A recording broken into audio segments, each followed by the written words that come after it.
I was 23 years old when I found the letter, but the letter was dated 4 years earlier. It was a thick envelope from Boston University, the kind you pray for, the kind I had spent every day of my senior year of high school obsessing over. My heart stopped when I saw my name on it. The address was wrong, though. It was my house, my street, my city, but the envelope had been opened and then taped shut again. Someone had gotten to it before me. Let me back up, because this doesn't make sense unless you understand who I was back then.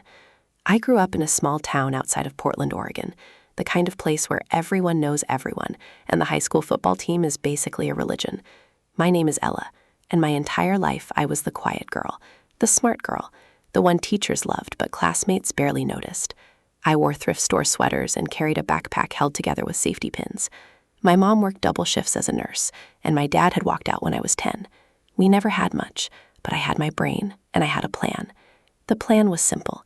Get into a good college, get a scholarship, get out. I studied like my life depended on it, because it did. I had a 4.3 GPA. I was the president of the debate team. I volunteered at the local library. I did everything right. Everything. And my best friend Megan was right there with me. Or so I thought. Megan and I had been inseparable since 6th grade. She was the sun to my moon, loud and gorgeous and magnetic. Everyone wanted to be her friend. Her family had money, big house on the hill, new car on her 16th birthday, vacations to Florida every spring break. But she always chose me. At least, that's what she said. She would tell people I was the only real person in her life, the only one who didn't want something from her. I believed her. I trusted her with everything. My fears about my mom's drinking, my shame about our small, cramped apartment, my dreams of Boston and journalism, and a life that wasn't just surviving. We applied to colleges together. Side by side in her massive kitchen, her mom made us hot chocolate, and we filled out applications on her family's expensive laptop.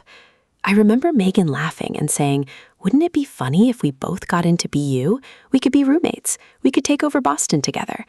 I was so happy in that moment, I actually thought my life was finally starting. Then March came. My mom was working a night shift when I ran home from school. I knew the acceptance letters would start arriving any day. I checked the mailbox every afternoon, like a starving person checking a fridge. But that day, the mailbox was empty. I figured the mail was just late. Then the same thing the next day, and the next. I started to panic. People in my class were already getting their letters. Megan got into 3 schools in 1 week. She texted me a photo of her holding her acceptance to Oregon State, and I felt sick with jealousy, but also happy for her. I told myself my letters were just stuck somewhere, delayed. I asked my mom if she had seen any mail from colleges. She looked tired. She always looked tired. She said she hadn't seen anything. I believed her. My mom was a lot of things, but she wasn't a liar. She was just overwhelmed, working 12-hour shifts to keep us afloat, coming home to an empty apartment, drinking wine until she passed out on the couch. I loved her, but I also knew I couldn't count on her for much beyond the basics. So I kept waiting and waiting. By mid-April, I still hadn't heard from any of the 7 schools I applied to. Not one. I called the admissions offices. They told me decisions had been mailed weeks ago. I checked my email obsessively. Nothing. I started to think maybe I had done something wrong. Maybe my application had been incomplete. Maybe my teacher's recommendation letters had been bad. Maybe I wasn't as smart as I thought I was. The shame was crushing. I watched my classmates post their acceptance photos on Instagram. Ivy Leagues, state schools, small liberal arts colleges. Everyone was going somewhere. Everyone except me. Megan tried to comfort me. She would sit with me in her car and tell me it would be okay. She said maybe community college was the right path. She said some people just aren't meant for the big university experience. It felt like a knife in my chest. But she said it so sweetly, so kindly. I convinced myself she was just trying to help. I ended up at the local community college. I lived at home with my mom. I worked at a grocery store bagging groceries. My life became small and gray. Megan went to Oregon State. We stayed in touch at first. She would call me drunk on weekends, telling me about parties and boys and how much she missed me. But the calls got less frequent. Then they stopped altogether. By the time I finished my second year of community college, we were barely even acquaintances. She had new friends, a new life. I was still in that same apartment, still wearing those same thrift store sweaters, still dreaming about Boston, but now the dream felt like a joke. I transferred to a small state school for my junior year. Nothing fancy, but it was something. I majored in communications. I wrote for the student paper. I worked 2 jobs. I met a boy named Jake who was kind and steady, and nothing like the adventurous journalist I had imagined myself falling for. He was an engineering major. He wore hiking boots everywhere. He made me feel safe. And after years of feeling like I was drowning, safe felt like enough. We graduated together. He got a job at a tech firm in Portland. I got a job as a receptionist at a dental office. Not exactly the investigative journalism career I had dreamed about, but it paid the bills. Jake and I moved into a small apartment with a leaky faucet and a view of a parking lot. We adopted a cat named Miso. Life was fine. Fine was the word I used. Fine was not the life I had wanted, but fine was what I had. Then my mom got sick. It was her liver. All those years of wine finally caught up. She was in the hospital for 3 weeks. I stayed by her bed every night. Jake brought me coffee and sandwiches. My mom looked small and yellow, and nothing like the woman who had raised me. She was only 52. One night, she woke up in the middle of the night and grabbed my wrist. Her grip was stronger than I expected. She said, "Ella, I need to tell you something." I thought she was going to apologize for the drinking, for not being there, for all of it. But instead, she told me about the letters. She said a few years ago she found a stack of envelopes in Megan's car. Megan had left them on the passenger seat when she came over to visit one summer. My mom recognized my name on one of them. She pulled them out. They were all addressed to me. College acceptance letters. Every single one. 7 envelopes, 7 schools. All of them had been opened. My mom didn't know what to do. She was too scared and too ashamed and too drunk most days to figure it out. She said she confronted Megan that day. She said Megan cried and begged her not to tell me. Megan said she did it because she loved me, because she didn't want me to leave, because she was scared of being alone. And my mom, my own mother, kept the secret. She didn't tell me until that night in the hospital. 4 years too late. My entire life had been derailed because my best friend stole my future, and my mother helped her hide the evidence. I couldn't breathe. I couldn't speak. I just sat there holding my mom's hand while she cried and said she was sorry. She said she thought she was protecting me. She said she thought I would be okay anyway. She said she didn't know how to fix it. I walked out of that hospital room and I didn't come back for 2 days. Jake found me sitting in our car in the parking lot of a Target. I hadn't eaten. I hadn't slept. I told him everything. He held me while I sobbed. He didn't say it would be okay. I think we both knew okay wasn't on the table anymore. My mom died 3 months later. I was with her when she went. I had forgiven her. Or at least I had decided to stop being angry. There's a difference, I think. Forgiveness takes time. Letting go of anger is just survival. I held her hand and I told her I loved her. Because I did. Despite everything. She was my mom. She was broken, but she was mine. After she died, I had to clean out the apartment. That's when I found the letters. She had kept them in a shoebox under her bed. 7 envelopes, all opened, all taped shut again. I recognized Megan's handwriting on one of the address labels. She had written my address, but she must have intercepted them at the mailbox before I got home. I remembered how she always offered to check my mail for me when I was busy with debate practice. How thoughtful, how kind. The Boston University letter was the one that broke me. It was thick, heavy, full of information. Acceptance packets always are. I opened it with shaking hands, and there it was. A letter congratulating me on my admission to the class of 2019. They had offered me a partial scholarship, enough to make it possible if I worked and got loans. It was everything I had wanted, and someone had taken it from me. I sat on the floor of my dead mom's apartment, surrounded by boxes of her things, and I let myself feel the full weight of what had been stolen. Not just the education, not just the career, but the person I could have been, the confidence, the adventure, the version of me who moved to Boston at 18 and became someone brave and bold and extraordinary. That girl was gone, and Megan had killed her. I didn't confront Megan right away. I needed to think. I needed to plan. And honestly, I needed to stop crying long enough to form a sentence. Jake told me to sue her. He said she had committed a crime, tampering with mail, fraud, something. But I knew the statute of limitations had probably passed, and I had no proof except my dead mother's word and a shoebox full of letters.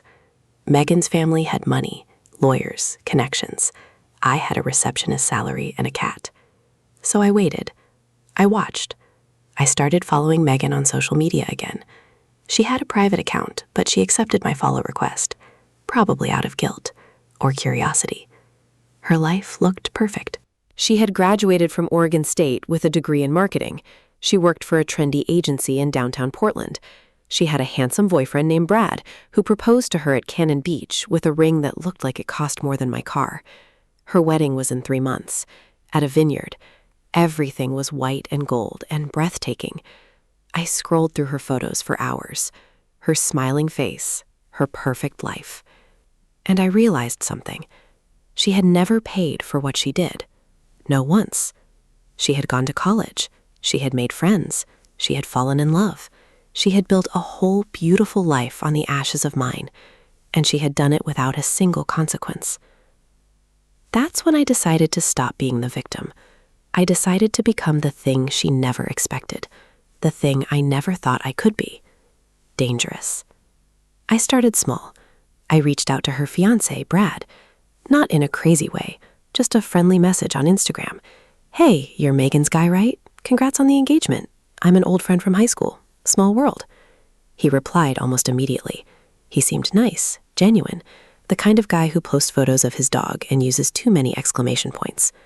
We started messaging casually. Nothing weird, just small talk about Portland restaurants and hiking trails and the absurd cost of wedding venues. Then I started to learn things. Brad was a real estate agent. He came from a wealthy family, but he worked hard. He loved Megan, but he was also a little bit afraid of her. He mentioned that she had a temper, that she didn't like it when he talked to other women, that she had a way of making everything about her. I filed all of this away. At the same time, I started digging into Megan's professional life. Her marketing agency was small but prestigious.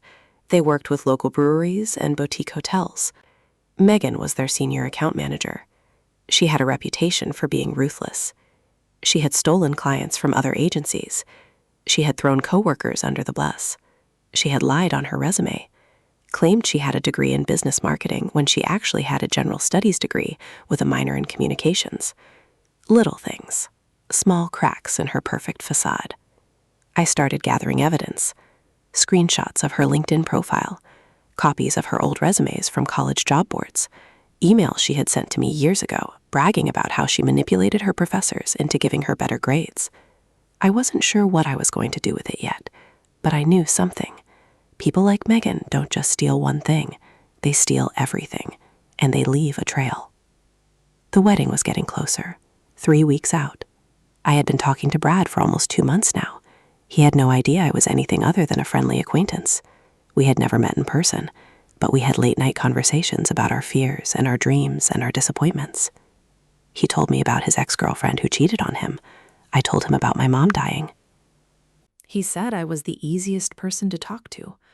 I felt a tiny pang of guilt, but then I remembered the letter, the thick envelope, the scholarship, the life I never got to live. One night, Brad sent me a photo of the wedding invitations. They were beautiful, cream-colored paper with gold foil. He said Megan had spent months designing them. He said she was so excited she could barely sleep. I looked at that invitation and I saw my own name, the one that should have been on a dorm room door in Boston, the one that should have been on a byline in a newspaper, the one that should have been something. I made my move. I sent Megan a message, just a simple one. Hey Meg, long time. I found something of yours. Want to grab coffee? She replied within minutes. Her message was shaky, nervous. She asked what I found. I said, let's talk in person. She agreed to meet at a coffee shop downtown. I chose a place with lots of windows, lots of witnesses. I wanted her to feel exposed. When I walked in, she was already there. She looked exactly the same. Blonde hair, perfect skin, designer bag.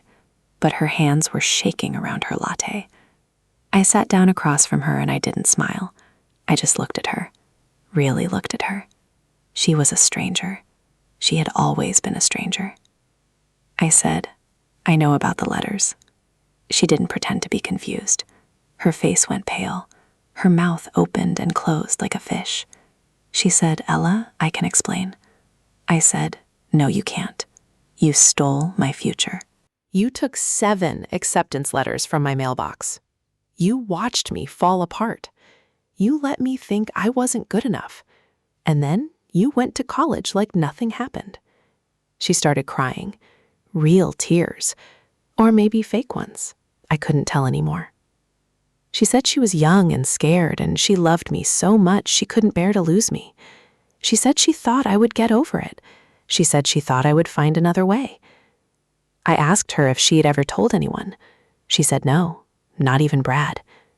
I asked her if she had ever tried to make it right. She said she didn't know how. I pulled out my phone. I had recorded the entire conversation. I showed her the screen. Her face went from pale to white. I said, you have 2 options. Option 1, you tell Brad everything tonight. Everything. And you post a public confession on your social media. Every platform. And then you pay for my tuition to finish my degree at a real university. The scholarship I lost, plus interest. Option 2, I take this recording to your job, to Brad's family, to your wedding guests. I send it to every single person you've ever lied to, and I ruin your wedding myself. She laughed. Actually laughed. She said you wouldn't do that. I said, try me. She must have seen something in my eyes because the laugh died in her throat. She said, okay. She said she would do it. She asked for time. I said, you have 48 hours. That night I got a call from Brad. His voice was strange, quiet. He said, Megan told him everything. He said he didn't know what to believe. I told him the truth. All of it. The letters, the scholarship, my mom's deathbed confession, the shoebox, the taped envelopes. He listened without interrupting. When I finished, he said, I am so sorry. And he meant it. He also said something else. He said Megan had been acting strange for weeks. She had been getting cryptic messages from someone. She had been deleting texts, hiding her phone. He asked if I knew anything about it. I said no, which was true. I didn't know anything about that, but I started to wonder. The next day, Megan posted her confession. It was long and rambling and full of excuses. She said she was young and insecure and she made a terrible mistake. She said she had stolen my college acceptance letters because she was afraid of being abandoned. She tagged me in the post. Her followers were shocked. People from high school came out of the woodwork to comment. Some supported me. Some called Megan a monster. A few said I was being too harsh, that she was just a kid, that I should forgive her. I didn't care about the comments. I only cared about one thing. Brad. He called me again that night. He said he needed to see me. We met at a park near my apartment. It was cold and dark, and the swings creaked in the wind. He looked terrible, like he hadn't slept in days. He said, I don't know if I can marry her. I said, I understand. He said, the worst part isn't even what she did to you. The worst part is, she never told me. We're supposed to build a life on trust, and she's been lying to me since before we even met. I didn't say what I was thinking, which was that Megan had been lying to everyone since birth. Lying was her oxygen. Brad broke off the engagement 2 days later. Megan called me screaming. She said I had destroyed her life. She said I was a jealous, bitter failure who couldn't stand to see someone else happy. I let her scream. When she was done, I said, you did this to yourself, and I hung up. The wedding was canceled. The vineyard kept the deposit. Brad's family was humiliated. Megan's friends turned on her.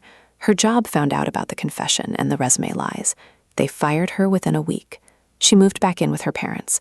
She stopped posting on social media. She vanished from the life she had stolen. I didn't feel good about it. That's the thing no one tells you about revenge. It doesn't make you happy. It doesn't fix anything. The letters were still stolen. My mom was still dead. I was still a receptionist with a communications degree from a no-name school. But I felt something. I felt seen. I felt like the girl who should have gone to Boston finally got to say her piece. A few months later, I got an email from Boston University. I had reapplied as a transfer student. My old grades from community college, plus my work experience, plus a very honest personal essay, had gotten me in. They even offered me a scholarship. Not the same one, but enough. I packed my bags. Jake and I decided to try long distance. He said he would wait for me. Miso, the cat, came with me. I drove across the country in a used Honda Civic with a shoebox full of old letters in the passenger seat. When I crossed the state line into Massachusetts, I rolled down the window and let the wind scream in my face. I didn't cry. I laughed. I laughed so hard my stomach hurt. Boston was everything I dreamed it would be. The brick buildings, the history, the way the sunlight hit the Charles River in the morning. I walked into my first journalism class and I sat in the front row. I was 23 years old, 4 years behind everyone else. But I was there. I had finally made it. The first story I wrote for the school paper was about mail theft, about how easy it is for someone to steal your future from your own mailbox. I didn't use names, but I wrote it all. The waiting, the shame, the moment of discovery, the complicated, ugly feeling of justice that doesn't feel like justice at all. My professor pulled me aside after class. She said, "This is the kind of writing that changes things." She asked if I had ever considered investigative journalism. I said I had, since I was 17 years old. I graduated 2 years later, magna cum laude. I got a job at a small newspaper in Rhode Island. Nothing fancy, but it was mine. Jake moved out to join me. We got married in a courthouse with just 2 witnesses and a bouquet from a grocery store. It wasn't a vineyard wedding with gold foil invitations. It was better. I still think about Megan sometimes, not with anger anymore, more like a dull ache. The way you think about a natural disaster that destroyed your hometown. You don't forgive the hurricane, but you stop being surprised by it. Last I heard, she was working at a retail store, living with her parents, unemployed and unengaged and untethered. She had been the golden girl, the one with everything, and now she had nothing. Not because of me, because of herself. You can't build a life on stolen things. They always get taken back eventually. I kept the letters, all 7 of them. They sit in a box in my closet, next to my wedding certificate and Miso's ashes. Sometimes when I feel like I haven't accomplished enough, I take them out. I look at my name on the envelope. I remember the girl who almost gave up. And then I go back to work, because there are other stories to tell. Other futures to steal back. 1 sentence at a time. The last time I saw Megan was at a grocery store in Portland 2 years ago. I was home visiting Jake's family. She was pushing a cart full of frozen dinners. She looked thinner, tired. Her hair was bald. She saw me and froze. For a second, I thought she might run, but she didn't. She walked right up to me and said, "Your mom told you, didn't she?" I said, "Yes." She said, "I'm sorry." And for the first time, I believed her. Not because of the words, but because of the way she looked. Like someone who had finally stopped pretending. Like someone who had been carrying the same weight I had, just on the other side of it. I said, "I know you are," and I walked away. I didn't forgive her. I don't know if I ever will, but I stopped needing to. That's the real ending. Not revenge, not justice, just the quiet realization that your life is yours now, that no one can steal it again, because you're not giving anyone the chance. I write this from my office. It's small. There's a window that looks out at a parking lot, but the light comes in anyway. My name is on the door. Ella Martinez, reporter. Not the name I was born with. Jake's name now. A new name for a new life. The letters are still in the closet, but I don't need them anymore. I know who I am, and I know what I'm worth. No envelope can change that. Not even the one that got away.